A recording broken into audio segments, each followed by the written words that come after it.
Alors, la question numéro 2, chaussures de course à pied, définition et état des connaissances. L'être humain est pieds nus depuis toujours. Son pied a à peu près pas évolué depuis 2 millions d'années. Les chaussures, il a commencé à porter des chaussures il y a 10, 20, peut-être 30 000 ans, des chaussures ultra minimalistes. Encore dans les années 1960, les chaussures de course à pied étaient super minimalistes. Qu'est-il arrivé dans les 20-30 dernières années pour faire de la chaussure un monstre technologique, avec des talons surélevés, des semelles absorbantes, des stabilisateurs calcanéens, des technologies de contrôle de la pronation, des supports d'arche, des empeignes stabilisatrices et des semelles spécifiquement rigidifiées pour dicter au pied où il doit bouger. En fait, tout ça sans aucune évidence scientifique. Alors, on va passer à travers 2-3 diapositives sur l'état des évidences qu'on pourra débattre par la suite. Les chaussures changent la biomécanique naturelle et font la promotion de l'attaque talon. Les chaussures changent la biomécanique naturelle aussi et amènent une perte de l'alignement du genou, une revue systématique de Radzimski. Ils ralentissent la cadence. Ils ont tendance, de façon générale, plus la chaussure est grosse, à augmenter le stress sur le genou, la hanche et le dos et le jambier antérieur, mais à le diminuer sur le mollet, le tendon d'Achille et le pied. En fait, on le diminue tellement que sur du long terme, on a tendance à causer des fragilités au niveau de ces tissus.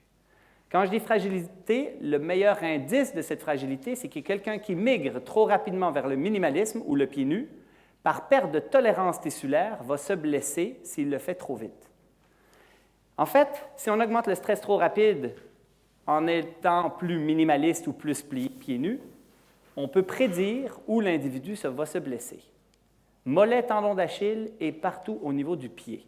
Les structures qui prennent ce stress que le corps n'était plus adapté en portant des chaussures traditionnelles maximalistes. D'autres points scientifiques. Les technologies antipronateurs intégrées dans la chaussure ne contrôlent pas la pronation et la biomécanique du cadran inférieur. Les technologies antipronateurs intégrées dans la chaussure ne diminuent pas l'incidence des blessures. L'absorption intégrée dans la chaussure ne diminue pas l'incidence des blessures. L'absorption et les antipronateurs n'augmentent pas le confort perçu. La chaussure à prix plus élevé ne sont pas plus confortables. Les chaussures à prix plus élevé ne diminuent pas l'incidence des blessures. Alors, ma question pour vous, pourquoi pas pieds nus? Parce qu'il fait froid, parce qu'il y a des surfaces dangereuses. La raison principale pourquoi personne n'est pieds nus aujourd'hui, c'est les regards condescendants. C'est l'aspect social en arrière du pied nu. Alors, mon autre question, pourquoi pas juste minimaliste? Et je vous amène ma définition du minimalisme. En fin de compte, c'est une chaussure qui va d'abord avoir un confort maximal, c'est-à-dire qui va respecter la forme du pied. On appelle ça des lastes anatomiques, c'est-à-dire que la forme de la chaussure respecte la forme du pied, surtout au niveau de l'avant-pied. On va parler d'une chaussure qui va avoir moins d'amorti, moins de pente, de drop, de différentiel entre l'arrière et l'avant-pied, plus de souplesse, moins de technologies de toutes sortes pour dicter au pied où il doit bouger ou ne pas bouger, et des chaussures le plus léger possible. En fait, vous comprendrez que quand je vous dis moins et moins, ça ne nous donne pas, encore une fois, des chiffres précis. Et comme je sais que les scientifiques de l'autre bord veulent avoir des chiffres, on a élaboré la cote TRC. En fait, on s'est penché de la question parce que je vous ai apporté un poster qu'on a présenté au Congrès canadien de médecine du sport sur chaussures minimalistes versus maximalistes. Et un des problèmes qu'on avait, c'est que comment on pouvait définir ce qu'était le minimalisme ou le maximalisme de façon plus objective. Donc, ce qu'on a fait finalement, c'est qu'on a fait des formules un peu complexes, bon, j'avoue, mais l'indice minimaliste, c'est un mélange finalement d'épaisseur, de dénivelé, de flexibilité et de poids. Parce que dans le monde du marketing de la chaussure, on focus beaucoup dernièrement sur le fameux drop. Ma chaussure a 4 mm de drop, ma chaussure a 12 ou elle a 0. En fait, c'est un petit facteur, un facteur quand même important, mais à travers les autres. Et le stack pour moi, c'est-à-dire l'épaisseur, est probablement encore plus important. Mais bref, on a réussi, on a tenté du moins, de quantifier ce qu'était le minimalisme en considérant que 100% minimaliste, c'était du pied nu, et qu'à l'autre bout du spectre, on avait des chaussures plus grosses. Et vous pouvez remarquer que c'est un continuum. Donc, je vais vous dire, par exemple, que pour moi, le minimalisme, c'est une cote TRC de 70 % et plus. Là, on est dans des chaussures assez minimalistes. Quand on est dans des chaussures à 50 %, on est dans des chaussures maximalistes. Voilà. Alors, la question, c'est est-ce que mes collègues sont d'accord avec ça ou pas? Alors là, voilà, d'abord. Voilà, excusez, je voulais laisser la parole. Allez, les fauves. Ça va prendre une grande demi-heure. Un tout petit peu d'histoire. Aux Jeux Olympiques à Rome en 1960, Abebe Bikila gagne le marathon, 2h15, pieds nus. Je pense que tout le monde a vu les images. Mon patron, qui était dans les tribunes, s'est dit qu'en ayant monté en 1949 une fabrique de chaussures, si tout le monde courait à pieds nus, il aurait bien de la peine à continuer son business. Il est donc allé trouver Bikila pour lui demander s'il ne voulait pas courir avec des chaussures. Bien sûr que Bikila, qui est champion olympique, refuse. Donc ce que je raconte là, c'est l'histoire, c'est la vérité. Et sous l'insistance de Kiichiro Onitsuka, il accepte d'avoir une paire de chaussures. Il demande une seule chose: la chaussure la plus légère du monde et la plus proche de la course à pieds nus. Ça, c'est le moteur qui nous anime encore aujourd'hui dans le développement des chaussures. Il faut que je réponde à ça ou... Non, mais alors, non, mais vu qu'on est dans un débat, on va se permettre quand même, hein, il faut animer. Écoute, j'ai eu des débats hippiques avec un de vos anciens collègues, en fin de compte, parce qu'il semble qu'il ne travaille plus pour ASIC depuis quelques semaines. Mais bref, Simon Berthold, qui est un PhD et podéatre australien, et on a eu des débats très intéressants. Vous pourrez retrouver les vidéos sur notre site web, La Clinique du Coureur, où on s'est permis de commenter une de ces conférences où il me citait à toutes les 2 diapositives. En fait, le débat était autour du fait justement que ASIC était si evidence-based. Donc, je ne veux pas attaquer ASIC précisément, mais moi, je pense que toutes les grosses compagnies ont suivi le marché, ont suivi les technologies, ont vendu de la technologie, et on voit une chaussure qui devient de plus en plus grosse avec les années, d'un point de vue, initialement, peut-être de la faute des scientifiques un peu, hein, qui nous faisaient croire que ça prenait de l'absorption dans les chaussures et des antipronateurs. Mais plus tard, repris par des concepts de business qui ont amené à vendre des chaussures. Oui, tu as raison. Après, il faut quand même aussi reconnaître, si tu regardes l'évolution, on a changé totalement la façon de catégoriser les chaussures, par exemple. Un exemple qui est frappant, on a toujours eu, pas seulement ASICS, mais toutes les marques, une catégorie qu'on appelait motion control, donc du contrôle du mouvement, alors que tout le monde sait qu'on ne contrôle pas le mouvement. Donc ça, c'est aujourd'hui quelque chose qui est totalement abandonné. Donc ça va quand même dans un sens qui est celui toujours du respect de la foulée et jamais oublier que la base de la construction d'une chaussure, ça reste toujours le pied. Mais alors là, il n'y aura pas de débat. Je suis obligé d'être d'accord. Moi, j'ai une question peut-être, excusez-moi, avant de vous laisser la parole. Mes pieds ont fait du football mais tout le monde va s'en foutre, mais ça ne fait rien. Ne supporte que des ASICS, ça va faire plaisir à M. Eflin. Mais j'aimerais savoir, c'est une question de béotien, qu'est-ce qui différencie une bonne paire de chaussures minimalistes d'une autre paire de chaussures minimalistes? C'est son prix? Alors, je ne sais pas s'il y en a qui veulent répondre, mais moi, la question, je la poserai autrement. Qu'est-ce qui différencie une bonne chaussure d'une mauvaise chaussure? Qu'elle soit minimaliste ou non minimaliste. Maximaliste, d'accord. C'est quoi une bonne chaussure? Alors, moi, je vais tenter un élément de réponse. En fait, c'est le pied, c'est ni la personne ni le vendeur qui va choisir. C'est le pied de la personne. Quand il va mettre le pied dedans, auprès d'un analyste, qu'il soit physio, podologue ou vendeur spécialisé, il va se rendre compte par lui-même, avec des essais, que cette chaussure convient mieux qu'une autre. Après, je reprendrai par rapport à la remarque de monsieur. Moi, j'ai une question par rapport à pourquoi pieds nus. J'aimerais savoir qu'est-ce que je vais répondre aux enfants et petits-enfants de Bikila. On a des amis en Éthiopie, et tous les mois, on leur envoie des cartons pleins avec 200, 300 chaussures. Je suis un peu gêné, parce que ce sont des très vieilles chaussures, plus de 3 ans, qui ont des trous, etc. Et le gars me demande à chaque fois, est-ce qu'il y a assez d'amorti? Comment je vais lui expliquer que le trader à New York, il paye pour courir à pieds nus? Ou qu'il voudrait payer, en tous les cas, pour la clinique du coureur, ou qu'il voudrait des 5 figures. Donc je vais lui dire, écoute, tu as des gars qui veulent courir à pieds nus, et moi, tu veux de l'amorti, qu'est-ce que je lui réponds? ouais. Alors, lui, il court à pieds nus parce qu'il n'a pas d'argent, pas parce qu'il connaît la biomécanique. Hein. Il court à pieds nus parce qu'il n'a pas d'argent. Effectivement.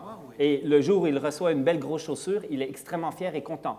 Et ça fait en sorte qu'il y a encore une fois un aspect social autour de la chaussure. La majorité des Kenyans présentement s'entraînent avec des chaussures énormes. Pourquoi? Il y a un gros point d'interrogation autour de ça. Mais la question est très intéressante. On envoie nos vieilles chaussures qui ont 3 ans, qui sont déformées, à des personnes qui sont habituées à être pieds nus. Alors, il y a un avantage à ça, c'est qu'on va prévenir certaines infections, il y a un avantage quand même à avoir certaines chaussures dans des pays parfois sous-développés, mais je pense que d'envoyer nos grosses chaussures, ASICS ou autres, ce n'est pas une bonne idée. Moi, je pense qu'il faut qu'on envoie nos chaussures minimalistes. Alors, j'aimerais savoir justement qu'est-ce que je lui dis à la personne. Il les a là-bas, il a pieds nus. Et il me dit, je veux de l'amorti. Et je lui dis non, moi je te les offre parce que ça te fait plaisir, parce que tu es pauvre, mais ça ne m'arrange pas de te les donner. Je ne suis pas convaincu, elles sont vieilles. Mais toi tu me dis, je vais lui dire non, garde tes pieds nus. Alors moi j'y expliquerai que son pied nu est beaucoup préférable par rapport à plein de facteurs qu'on débattra tout à l'heure. Mais en fait, ce qui m'intrigue et m'intéresse, c'est pourquoi il veut de l'amorti. Pourquoi il veut de l'amorti? Est-ce que réellement, il y a des sensations? Parce qu'il y a quelques petites études intéressantes où ils ont, à l'aveugle, caché les chaussures pour savoir les clients d'un magasin X, quel type de chaussures ils préféraient. Et on est en train de faire quelque chose à Québec là-dessus. En fin de compte, c'est intéressant de savoir que plus rarement, ils vont choisir les grosses chaussures, c'est-à-dire celles qui sont plus texturées, plus lourdes et ainsi de suite. Les facteurs de confort sont très individuels, sont très personnels. Il y en a qui préfèrent des chaussures plus fermes, plus molles, de toutes sortes. Et le problème, c'est que c'est la culture. On a créé cette idée qu'il fallait avoir de l'amorti, de l'absorption et surtout plein de couleurs, plein de trucs, plein de technologies. Moi, ce qui m'intéresse, c'est si tu essayes de nous dire que finalement, il y a des aspects marketing dans l'industrie de la chaussure, ben, on est tous d'accord. C'est une industrie, il faut vendre, donc il y a des aspects marketing. Donc là-dessus, ça n'apporte pas grand-chose. Mais ce que je remarque, c'est que la présentation du minimalisme, elle évolue au cours du temps. Là, maintenant, on est sur un continuum. Donc avant, on nous disait il faut être minimaliste. Maintenant, on dit il faut être minimaliste, mais à 70%. Il faut être minimaliste à 60%. Donc on se rend bien compte que finalement, en termes de message, le tout minimaliste, il pose des problèmes qui revient au débat initial de la capacité d'adaptation. Oui. Ensuite, si tu veux qu'on prenne une position sur chacun des éléments, je crois qu'il y a un élément à prendre en compte aussi, par exemple, par rapport à la pronation. La pronation, si on considère que la pronation, par définition, c'est quelque chose qui va entraîner des blessures, on se trompe, tu le sais très bien. Exact. On n'est même pas d'accord sur la définition de l'hyperpronation. Et le fait qu'il y ait un affaissement de l'arche médiale, on peut le quantifier, ça on le connaît, cet affaissement de l'arche médiale, cette fatigue des muscles intrinsèques du pied, elle va être différente selon le type de fatigue. Selon le type, si on amène un athlète à l'épuisement à 95% de sa vitesse maximale aérobie, il n'aura pas la même répartition des forces et des pressions plantaires que sur une course de 5 km, que sur un ultra-trail. Et donc tout ça m'amène à dire qu'on ne peut pas simplifier à l'extrême en disant il faut tendre vers une chaussure qui est, là je suis assez d'accord, avec moins de drop, une semelle plus... Mais il y a une étape encore qui n'est pas franchie, d'encore mieux adapter la chaussure, et pas pour des raisons strictement marketing, aux caractéristiques du coureur et de l'épreuve en tant que telle. Juste, je rajouterais un truc sur ce que tu as dit. Si on va dans ce sens-là, sur un marathon, on devrait changer de chaussure au milieu. Oui. Alors, il y a trop de questions dans ta question, mais elle durait plus qu'une minute. Je peux juste rappeler un petit quelque chose de la part du fabricant. Attends, juste 2 secondes. Ouais, là, on peut pas couper quand on est... Juste pour relancer un petit peu. Écoutez, je n'ai pas parlé beaucoup de pronation, mais s'il faut que je statue, le degré de pronation n'est pas en lien avec les pathologies. Le marketing de la chaussure pour contrôler la pronation a été quelque chose qui a été amené initialement par Bennonig, qui, en fin de compte, a été mis de l'avant par les scientifiques et repris beaucoup maintenant par les compagnies et qu'il faut arrêter de faire. C'est-à-dire arrêter de faire des liens entre un pied qui est pronateur, une chaussure qui est antipronateur, en pensant qu'on va réduire l'incidence des blessures. Mais je suis obligé, encore une fois, d'être d'accord que le pied change dans une dynamique de course. Mon point essentiel, c'est que pour ne pas changer au milieu du marathon sa chaussure, parce qu'on fait un peu plus de pronation à la fin, mon idée est de dire que peut-on faire pour repousser ces états de fatigue qui vont amener à un degré de pronation plus important si on considère que ça pourrait être problématique. Alors, mon point, c'est de dire, entraînez-vous progressivement, de plus en plus, et en plus avec des chaussures qui n'interfèrent pas trop avec votre biomécanique. Parce que Nig, que tu cites, il avait une théorie qu'on appelle le muscle tuning, qui montre que l'arche médiale va avoir deux rôles, 2 caractéristiques. D'abord, de stocker restitution de l'énergie élastique, c'est-à-dire on a un pied qui n'est pas plat, donc il va jouer un peu un rôle de ressort, mais aussi un rôle protecteur d'absorption des ondes de choc. Et effectivement, la répartition sous le pied et ce rôle absolument essentiel de la voûte plantaire, il est à la fois dans un but d'optimisation de la performance, pour celui qui veut performer, et dans un but de prévention des blessures. Et en ce sens-là, toujours sur le principe sur lequel on est d'accord, qu'on va se désadapter. Si je soutiens mon arche tout le temps, au bout d'un moment, je vais rendre les muscles intrinsèques plus faibles. Mais de là à dire qu'on a besoin, quel que soit le type de coureur, de ne plus avoir aucun soutien de l'arche, j'en sais rien, mais ça me semble aller un peu vite en besogne. En fait, ma réponse est simplement qu'il n'y a pas de science qui supporte le fait d'en avoir, comme il n'y en a pas qui supportent le fait qu'il ne faut absolument pas en avoir. Mais on a quand même, de façon intéressante, 2 millions d'années d'évolution avec un pied qui s'est quand même relativement bien adapté et que les antipronateurs existent depuis 40 ans. Mais le renforcement des muscles intrinsèques du pied par l'activité spontanée de course à pied, c'est extrêmement discuté.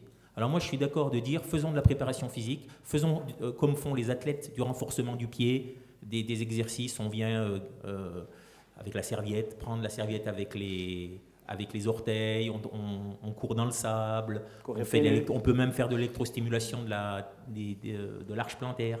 Ça va induire des adaptations qui sont quantifiées, qui sont observables. Le postuler qu'on va avoir des adaptations et qu'on va renforcer finalement cette tonicité du pied. En athlète, on parle toujours, un athlète, il a du pied ou il n'a pas de pied. Donc on voit bien que c'est quelque chose d'absolument essentiel. Mais le postuler que ça va pouvoir passer uniquement par de la course à pied, là je crois qu'il y a encore pas mal d'évidence, puisque tu nous parles toujours d'evidence-based, il y a encore pas mal d'évidence à mettre sur la table. Alors, oui, il serait peut-être intéressant de savoir dans la salle qui porte des minimalistes, qui porte des maximalistes, et puis avoir un témoignage de votre part sur les minimalistes ou les maximalistes. Alors, qui porte du stress appliqué sur le squelette, c'est qu'il y a un transfert des charges qui se fait d'une structure à l'autre en fonction des biomécaniques induites par la chaussure. Donc, vous pourriez aussi garder vos grosses chaussures, mais avoir une biomécanique comme pieds nus pour réduire le stress au niveau du genou. Juste une question, Blaise. Tu as dit à l'entreprise que depuis 40 ans, on a fait beaucoup de marketing pour développer la chaussure avec trop de cushioning, trop d'amorti. Si l'être humain, depuis 2 millions d'années, il court à pieds nus, et puis qu'il s'est déshabitué à courir à pieds nus, ça fait 40 ans, on l'a trop chaussé. Tu sais comme moi que l'être humain, il s'habitue à une zone de confort, et chaque être humain, même si on joue l'aventure, on a du mal à sortir de notre zone de confort. Donc si moi, mes parents m'ont beaucoup d'amortis, j'ai couru pendant 30 ans avec beaucoup d'amortis, quitter cette zone de confort, c'est un peu inconfortable. Est-ce que ça ne pas risquer de faire des blessures, justement, à cause de cette incapacité de l'être humain qui s'est désadapté à ce qui était naturel? On est tous d'accord pour dire que c'est naturel, mais on s'est désadapté. Donc qu'est-ce que je réponds à mon client qui me dit « je vais me réadapter à ma nature » alors qu'il s'est désadapté depuis plus de 30 ans?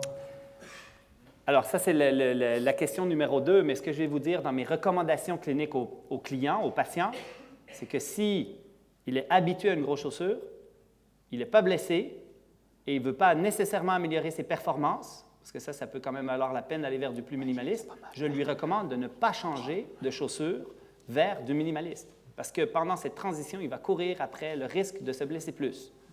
Alors, il ne faut pas juste aller vers le minimalisme parce que c'est la mode, mais les recommandations qu'on va vous faire, que je vais vous faire tout à l'heure, sont basées sur les données probantes, je le dis haut et fort, sur la science disponible actuellement, pour structurer des guides cliniques qui vont pouvoir orienter les praticiens, cliniciens, coachs et vendeurs de chaussures.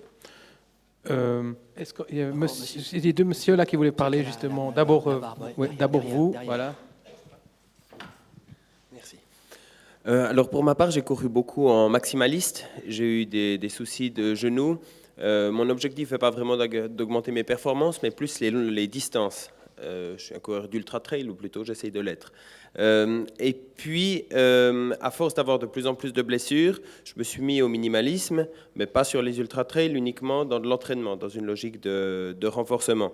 Et l'impression que j'ai eue, c'est que ça m'a fait changer un petit peu ma course, que j'ai plus une attaque pointe, alors qu'avant j'avais plutôt une attaque talon. Mais le problème que j'ai, c'est que quand je vais partir pour 15 ou 20 heures de course, je ne vais pas tenir mon attaque pointe sur mes 15 ou 20 heures de course. Au bout d'un moment, il y a une fatigue qui va se faire, j'aurai l'impression de m'écraser. Alors la question, c'est m'entraîner en minimaliste, oui, mais pour l'ultra-trail, pour la longue course, est-ce qu'il faut repasser en maximaliste alors que j'ai fait une grosse part de mon entraînement en minimalisme? Alors, moi, je suis un novice en ultra-trail. J'ai fait mon premier de 65 km avec 2000 D+. C'est rien du tout à comparer de certains ici qui courent beaucoup plus. Mais moi, je me pose la question, si on s'est habitué à une chaussure, est-ce que tu es vraiment protégé à avoir une chaussure plus maximaliste, même en état de fatigue? C'est-à-dire que, d'abord, c'est un bon processus, je pense, d'avoir moins de chaussures pour se solidifier et essayer de repousser nos états de fatigue, parce que si on se protège toujours, ils vont arriver de plus en plus tôt. Si on stimule le corps, on peut espérer qu'ils arrivent de plus en plus tard. Écoutez, moi, je connais des personnes qui font des ultras, qui changent de chaussures à la fin, qui commencent en minimaliste New Balance Minimus Trail et qui finissent avec des Hoka, en état de fatigue descendant. Alors, pourquoi pas? Mais moi, je pense que si on fait ça, il faut aussi s'habituer à la Hoka ou à la grosse chaussure parce qu'elle va induire des biomécaniques auxquelles vous ne serez pas adapté. Moi, en faisant mon 65, je n'ai jamais changé de type de chaussure. Et moi, je pense qu'on peut s'adapter à du plus long et que c'est une question, encore une fois, personnelle et en lien avec la capacité d'adaptation et vos antécédents de chaussage. Grégoire, là, je pense que tu as pas mal de choses à dire. Oui, parce qu'on a fait des études justement sur de l'ultra, en particulier aussi sur des aspects de fatigue neuromusculaire et d'adaptation de la mécanique de course. Ce qu'il faut savoir, c'est que qu'on soit en minimaliste ou en maximaliste, sous l'effet de la fatigue, on va avoir une adaptation de sa foulée qui va dans le sens d'essayer de réduire les douleurs, ce qu'on appelle dans notre jargon les afférences nociceptives. Pour ça, donc, on va augmenter la fréquence de foulée, la cadence. Je crois que Blaise va en parler après. Donc, puisqu'on augmente la cadence, on va réduire l'impact sur chaque foulée. C'est de l'ordre, par exemple, sur une course qui fait 160 km, le Tour du Mont Blanc, c'est de l'ordre de 7% d'augmentation de la cadence. On teste évidemment à la même vitesse. Ça se traduit aussi par des oscillations du centre de masse, le fait de courir avec des oscillations verticales qui vont être aussi très sérieusement réduites. Donc on va aller vers une foulée qui ne sera pas nécessairement plus économique d'un point de vue énergétique, mais qui clairement là, visera à réduire les douleurs en cheville et en genou. Par contre, sur des distances encore plus longues, on s'est aussi amusé à comparer sur des distances de plus de 300 km, on se rend compte qu'il y a une composante anticipatrice. C'est-à-dire, dès la mi-course, au 150e kilomètre, on a déjà modifié sa foulée de façon à réduire les douleurs alors qu'on n'a pas encore un niveau de fatigue musculaire important qui est apparu. Et c'est sur la deuxième partie de l'épreuve, on va maintenir sa cadence, on va maintenir sa technique de course, et là, la fatigue musculaire va croître. Donc je crois que j'avais fait un commentaire juste avant en disant qu'en fonction des épreuves, des vitesses et des distances, il y a vraiment des adaptations neuromusculaires, techniques, qui sont très différentes. Il y a vraiment des modifications en termes de répartition des forces sous le pied qui sont différentes. Et de ce point de vue-là, donc, je crois que la problématique, elle n'est pas simplement maximaliste, minimaliste. En plus, on voit bien dans ton continuum que le minimalisme, il n'existe pas vraiment, finalement. En fait, non, mais tu me relances, mais j'ai envie de te relancer à l'avance. Moi, ce qui m'intéresse avec toute la science que tu nous amènes, que je trouve vraiment intéressante, c'est quoi tes recommandations, vu que toi aussi, tu cours des ultras, donc jusqu'à du 330 kg. Parce que, avec quel type de chaussures tu cours? Moi, je cours avec des, ASICS. On va s'entendre.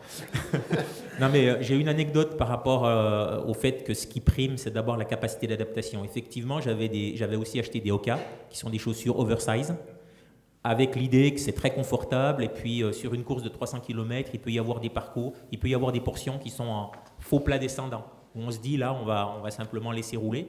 Et lorsque j'ai porté ce genre de chaussures, 300 mètres après, je me suis blessé. Mais ce n'est pas la chaussure en tant que telle. C'est le fait que je m'étais adapté. Évidemment, je l'avais porté avant. J'ai beau être scientifique, je ne suis quand même pas complètement idiot. Donc, je l'avais porté avant. Mais je ne l'avais pas porté dans les conditions qui sont les conditions de qualité de pied, d'arche et ainsi de suite de ce moment-là. Et donc, ça a induit une blessure. Alors, concrètement, avec une chaussure concrètement, je crois qu'il faut garder à peu près la même chaussure. Il faut prévoir des tailles un peu plus grandes parce qu'on peut avoir des mécanismes de type œdème en lien à l'inflammation. Donc, on peut avoir les chevilles, les pieds qui gonflent. Mais je ne suis pas d'avis de nécessairement jouer comme j'ai essayé de le faire la première fois sur le type de chaussure. Je serais plutôt d'essayer de prendre un modèle qui nous va bien, plutôt avec un drop. Voilà, sur les autres éléments, on est assez d'accord. Un drop assez faible, il n'y a pas besoin d'avoir des grosses semelles, et puis de s'y tenir. Alors, juste, excusez-moi, alors, je voulais finir, mais bon, on va leur en faire quelques questions. Alors, et puis juste essayer de... Mais la suite, la prochaine question est quand même chaussures de course à pied et prévention des blessures. Quelles sont les bases de nos recommandations? Donc, on y vient pour les questions directement relatives à ça. Là, on était sur les données, la définition de la chaussure. Alors moi, je voulais juste savoir s'il y avait des données scientifiques sur l'activation des chaînes musculaires entre les chaussures minimalistes et maximalistes. Chaîne antérieure, chaîne postérieure. Est-ce qu'il y a un changement? Parce que là, on parle beaucoup des points de pression, on parle du stress mécanique, mais... Étant donné qu'on est en dorsiflexion beaucoup plus marquée avec des chaussures maximalistes, effectivement, la contribution, si on fait une mesure de l'activation du muscle de l'EMG, on va observer des différences. Et donc la fatigue aussi neuromusculaire induite entre les dorsiflexeurs, le tibialis antérieur et les fléchisseurs plantaires, les muscles du mollet, vraisemblablement va aussi différer. Mais à ma connaissance, ça n'a pas encore été réellement mesuré avec des techniques de neurostimulation ou de TMS. Je ne crois pas que ça a été fait. Mais effectivement, on sait qu'il y a des différences énormes.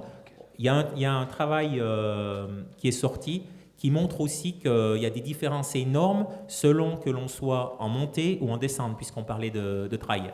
Et effectivement, c'est un article qui est paru cette année, en termes de flexion de genoux, on avait des différences qui étaient surtout très importantes en descente et qui vont dans le sens qu'avec une minimaliste, on a des flexions de genoux qui sont plus marquées. Et pourquoi est-ce qu'on fléchirait plus en genoux? Parce qu'en descente, on a potentiellement des ondes de choc qui sont plus importantes, donc il y aurait un rôle d'absorption qui serait davantage transféré vers le secteur du genou. Donc ça induit quand même le commentaire que même si effectivement c'est pas la grosseur de la semelle qui va faire qu'on absorbe ou pas, c'est qu'il y a quand même peut-être uniquement sur des aspects perceptifs des petites différences. Voilà. Alors on va devoir absolument terminer. Pour confirmer ce qu'il dit, en fait, c'est vrai que nous, dans la construction de la chaussure, pour la montée, pour l'avant, on n'a rien de spécial. Voilà. On travaille énormément sur un drop pour la descente, parce que là, c'est le temps où le pied va venir à place, ça qui est très important. On pourrait vraiment discuter à l'infini sur la différence entre montée et descente. Il faut savoir que dans les pays de montagne, on a le développement du trail qui est important, et je crois que les adaptations techniques de foulée, pour moi, elles sont aussi importantes. C'est-à-dire peut-être qu'avant de recommander de changer de chaussure, il faut déjà apprendre aux gens à adapter leur technique de foulée, à ne pas avoir des foulées trop longues, à être pas trop évidemment sur talon, même si sur talon on pourrait y revenir, ce n'est pas nécessairement quelque chose de négatif d'être en talon, y compris d'un point de vue énergétique, tu le sais bien. Voilà, alors on va devoir absolument y revenir. Voilà. Est-ce que cette question vous avez une question aussi? Ok, alors la dernière, et on est d'accord, on finit après. 15 secondes par réponse. Voilà. On essaie de faire vraiment ligne. Donc, mais pourquoi la plupart des fabricants continuent à mettre un drop dans la chaussure? Je pense qu'on a les moyens d'avoir une chaussure qui soit avec un drop nul et garder un certain amorti, parce que je ne connais aucun architecte qui construit une maison en mettant directement une pente.